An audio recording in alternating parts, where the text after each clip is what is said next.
Good morning, students. Mobile Application Development Lab, Grace College of Engineering.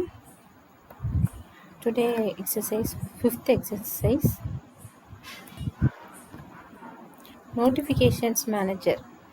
Create பண்ண போகிறோம் Android ஆப்புக்கு. So நோட்டிஃபிகேஷன்னா நம்ம மொபைலில் வந்து பேக்ரவுண்டில் ஏதாவது ப்ராசஸ் நடந்துகிட்ருக்கோம், நம்ம ஃபோர் க்ரௌண்டில் வேறு ஏதாவது ஒர்க் பண்ணிகிட்ருப்போம். இப்போது கால் ஏதாவது பேசிகிட்டு இருப்போம், அந்த டைமில் திடீர்னு ஒரு மெசேஜ் வந்த மாதிரி இருக்கும். ஒரு நியூ மெசேஜ் வந்திருக்கு வாட்ஸ்அப்பில், ஆனால் ஒரு நியூ மெயில் வந்திருக்கு அப்படின்னு சொல்லி நமக்கு வந்து நோட்டிஃபிகேஷன்ஸ் அந்த மெசேஜஸ் வரும். அதுதான் எப்படி நம்ம ஆண்ட்ராய்டு ஆப்பில் வந்து நோட்டிஃபிகேஷன் மேனேஜர்ஸ் வந்து செட் பண்ணுறோம். ஓகேவா? இந்த ப்ரொசீஜர்ஸ் எல்லாம் எல்லா எக்ஸசைஸ்க்கும் சேம் தான். இப்போ நம்ம வந்து XML கோடு டிசைன் பண்ண போகிறோம். ஒரு கன்ஸ்ட்ரெயின் லேஅவுட் வச்சுருக்குறோம். ஓகேவா? கன்ஸ்ட்ரெயின் லேஅவுட்டில் XMLNSனால் நேம் ஸ்பேஸ்னால் அங்கே வந்து யூனிக் நேம் இருக்கும். அங்கே இருக்கிற லைப்ரரி ஃபைல்ஸ் எல்லாத்துக்குமே யூனிக் நேம் இருக்கும். ஸோ இங்கே இது வந்து இந்த XMLNS நேம் ஆண்ட்ராய்டில் வந்து ஆண்ட்ராய்டு ஃபைல்ஸ் எல்லாமே இருக்க போகுது, ரிசோர்ஸ் ஃபைல்ஸ் எல்லாமே. இது வந்து ஒரு கிட்டத்தட்ட URL மாதிரி இருக்கும், ஆனால் இது வந்து URL கிடையாது, URI. யூனிஃபார்ம் ரிசோர்ஸ் லொக்கேட்டர்னா ஏதாவது ஒரு வெப்சைட் நேம் இருக்குதுன்னா அதை URLன்னு சொல்லுவோம். அது என்னது யூனிஃபார்மான நேம், யூனிக்கான நேம். ஒவ்வொரு வெப்சைட்டுக்கும் ஒவ்வொரு நேம் இருக்கும். அதே மாதிரி தான் இங்கேயும் XMLல நேம் ஸ்பேஸ் இருக்குது, ஒவ்வொரு ஃபைலுக்கும் ஒவ்வொரு நேம் இருக்குது. ஸோ அதுக்குரிய லிங்க் தான் URIன்னு சொல்கிறோம், யூனிஃபார்ம் ரிசோர்ஸ் ஐடென்டிஃபையர். ஒவ்வொரு ரிசோர்ஸுக்கும் ஒவ்வொரு ஐடென்டிட்டி. இந்த ரிசோர்ஸ்னால் இந்த ஃபீச்சர்ஸ், இந்த ஃபைல்னால் அதுக்கு இந்த நேம் தான். ஸோ அதை வச்சு அந்த ஐடென்டிட்டியை வச்சு இந்த ஃபைல் அப்படின்னு சொல்லி நம்ம என்ன பண்ணிக்கலாம்னா ஐடென்டிஃபை பண்ணிக்கலாம், யூனிக் நேம். ஸோ ஒரே நேம் வந்து இன்னொரு ஃபைல் அல்லது லைப்ரரிஸ்க்கு நம்ம கொடுத்துடக்கூடாது. அதுக்காக தான் அந்த XML நேம் ஸ்பேஸ் அப்படிங்கிற ஒரு ஃபீச்சர் இதில் இருக்குது. ஸோ அந்த ஆப்புக்குரிய நேம்ஸ், யூனிக் நேம்ஸ் எல்லாமே இந்த URIயில் இருக்குது. ஓகேவா? இதெல்லாம் செட் பண்ணிடுறாங்க. அப்புறம் ஒரு பட்டன் வைக்கிறாங்க. அந்த பட்டனில் வந்து நோட்டிஃபிகேஷன். ஸோ ஒரு நோட்டிஃபிகேஷன் பண்ணுறதுக்காக ஒரு டெக்ஸ்ட் பாக்ஸ் வைக்கிறாங்க. அந்த டெக்ஸ்ட் பாக்ஸில் என்ன டிஸ்பிளே பண்ணணும்னா கெட் நோட்டிஃபைன்னு டிஸ்பிளே பண்ணுறாங்க. அதனோட ஐடி என்ன அப்படின்னா நோட்டிஃபை பட்டன். ஓகேவா? அப்புறம் ஜாவா ஆக்டிவிட்டி. ஸோ அதுக்குரிய தேவையான பேக்கேஜஸ், லைப்ரரிஸ், கிளாஸஸ் எல்லாமே இம்போர்ட் பண்ணுறோம். இம்போர்ட் பண்ணதுக்கப்புறம் OS பில்டு பண்டில்னா எல்லாமே குரூப் ஆஃப் ஃபைல்ஸ், நிறைய ஃபைல்ஸ் அதில் இருக்குது. நோட்டிஃபிகேஷன். ஸோ நோட்டிஃபிகேஷனுக்கு தேவையான அந்த பேக்கேஜஸ் எல்லாம் கவனமாக படிச்சுக்கோங்க. So notification channel, notification manager compact. So இதெல்லாம் நோட்டிஃபிகேஷன்ஸ்க்கு தேவையான பேக்கேஜஸ். அப்புறம் நிறைய படிக்க வேண்டியதில்லை. இதில் இருக்கிற எல்லா மெத்தட்ஸுமே ஓவர்ரைட் மெத்தட்ஸ் தான் வரும். இந்த ஓவர்ரைடு இதெல்லாம் படிக்க வேண்டியதே இல்லை. ஓரளவுக்கு நீங்கள் வந்து இந்த மாதிரி தான் இந்த மெத்தட்ஸ்லாம் வருது அப்படின்னு. இப்போ ஒரு ஆக்டிவிட்டினாலே அதில் கண்டிப்பாக கிரியேட் மெத்தட் இருக்கணும். ஃபர்ஸ்ட் எக்ஸசைஸ்லேருந்தே பார்த்துட்டு இருக்கோம். ஸோ கிரியேட் மெத்தட் இருக்கும், கிளிக் லிசனர் மெத்தட் இருக்கும். ஸோ இது ஞாபகம் வச்சுக்கிட்டிங்கன்னா நீங்கள் ஆண்ட்ராய்டு கோடு எழுதும் போதே வந்து இதுக்கு கீழே வந்துட்டு இப்போ ஏதாவது கிளிக் பப்ளிக் அப்படின்னு போட்டிங்கன்னா, ஏதாவது வாய்ட் அப்படின்னு போட்டிங்கன்னா அடுத்து என்னென்ன மெத்தடெல்லாம் இருக்குது ஸோ அப்படிங்கிறத அது வந்து நமக்கு வந்து என்ன பண்ணோம்னா சொல்லும். பார்த்தோம்னா ஏதாவது கிளிக், அதுக்கு ரிலவெண்ட்டாக நான் அந்த மெத்தடு கரெக்டாக போடணும். Protected void create.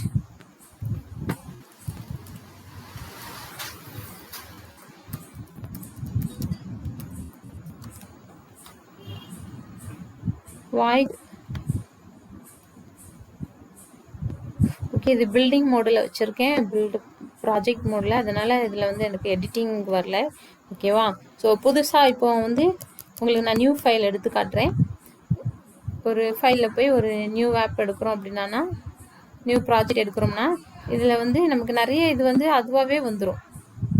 நம்ம கோடிங்ஸ் வந்து நிறைய படிக்க வேண்டியதில்லை. ஸோ அது பில்டு பண்ணி வச்சுருக்கனால நம்ம எடிட் பண்ணிகிட்டு இருக்க முடியாது அதில் ப்ராஜெக்டில். இப்போ புதுசாக ஒரு ஆப்பு, நம்ம புது அப்ளிகேஷன்ஸ் நான் க்ரியேட் பண்ண போகிறேன் அப்படின்னா, ஓகே, இதெல்லாம் டிஃபால்ட்டாக வந்துருச்சு பாருங்கள். ஸோ நீங்கள் படிக்க வேண்டியதே இல்லை. எந்த பேக்கேஜ், அந்த பேக்கேஜுடைய இது வந்து ப்ரோக்ராமில் நீங்கள் படிக்க வேண்டியதில்லை. இதெல்லாம் உட்காந்து மக்கப் பண்ண வேண்டியதில்லை.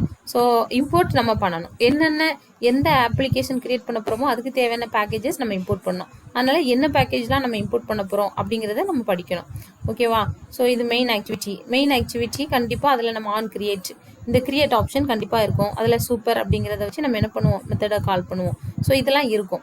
அதே போல் அடுத்து இதில் அதுக்கப்புறம் வேறு ஏதாவது ஒரு இன்னொரு மெத்தட் நம்மளுக்கு ப்ரோக்ராமில் இருக்குது அப்படின்னா அந்த மெத்தட் என்ன அப்படிங்கிறத மட்டும் இப்போ ப்ரொடெக்டட் அப்படின்னு ஒன்று இருந்தது, ஆன் கிளிக்கா ஆன் கிரியேட்டா அப்படி ஒன்று இருந்தது.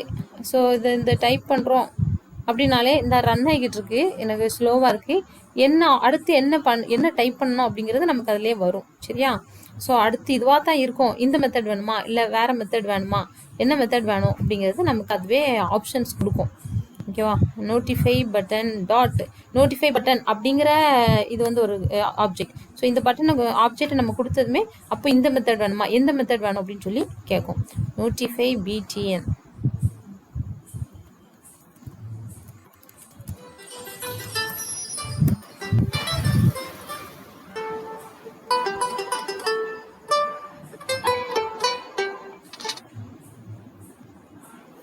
மெத்தட்ஸ் இருக்கு. என்ன method? Set on click listener.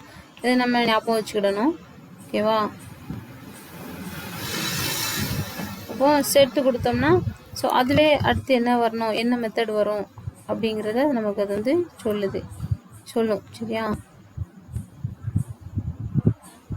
Set on click listener.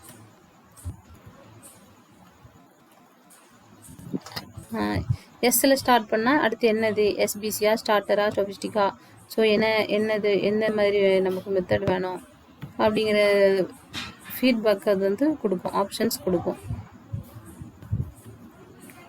Okay, இப்போ இதனுடைய ஜாவா ஃபைல் பார்த்துடலாம்.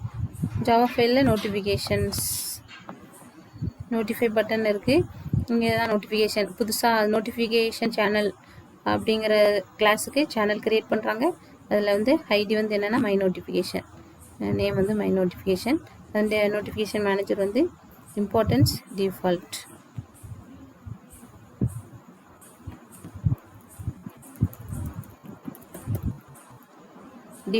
Importance default. அது என்ன இம்பார்ட்டன்ஸ் ஆனதோ அது வந்து நோட்டிஃபிகேஷன் மேனேஜர் வந்து அது கொடுக்குது. கெட் அந்த சர்வீஸை கெட் பண்ணுது, கெட் சிஸ்டம் சர்வீஸ். ஸோ நோட்டிஃபிகேஷனை கெட் பண்ணி அந்த மேனேஜருக்கு அப்ளை பண்ணுது. ஸோ அந்த மேனேஜர் என்ன நோட்டிஃபிகேஷன் வந்ததோ அதை சேனல் மூலமாக என்ன பண்ணுறாங்க, சேனலை இது பண்ணுறாங்க, டெலிகாஸ்ட் பண்ணுறாங்க.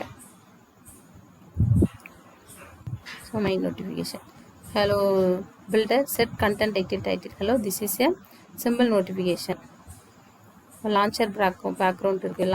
லான்ச்சர் பேக்ரவுண்ட் வந்து லான்ச் பண்ணுது, இந்த ஆக்டிவிட்டியை லான்ச் பண்ணுது. build.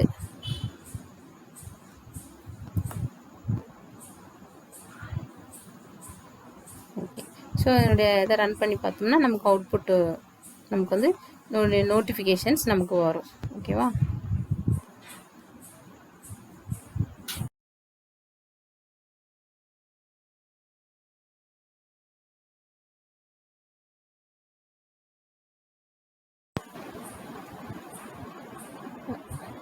அவுட்புட்டு ரன் பண்ணுறோம்.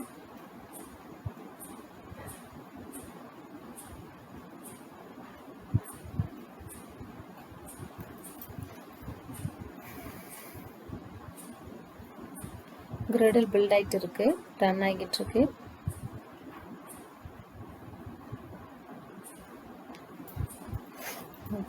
கெட் நோட்டிஃபை அப்படிங்கிற பட்டன் இருக்குது. ஸோ அதை நம்ம கிளிக் பண்ணோன்னா நமக்கு நோட்டிஃபிகேஷன்ஸ் வந்து வருது.